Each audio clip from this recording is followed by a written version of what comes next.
Mitandao ya kijamii imekuwa sehemu muhimu ya maisha ya kila siku, ikirahisisha mawasiliano na upatikanaji wa taarifa duniani kote.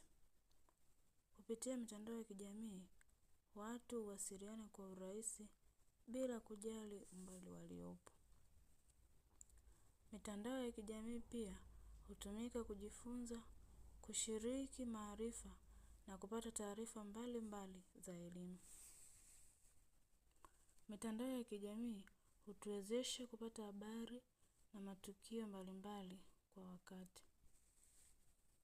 Hata hivyo, matumizi yasiyo sahihi yanaweza kusababisha kusambaa kwa taarifa za uongo na upotevu wa muda. Ni muhimu kulinda taarifa binafsi na kutumia mitandao ya kijamii kwa uangalifu. Matumizi sahihi ya mitandao ya kijamii yanaweza kuongeza maarifa, kukuza biashara na kuimarisha mahusiano. Tumia mitandao ya kijamii kwa busara kwa maendeleo yako na jamii yako.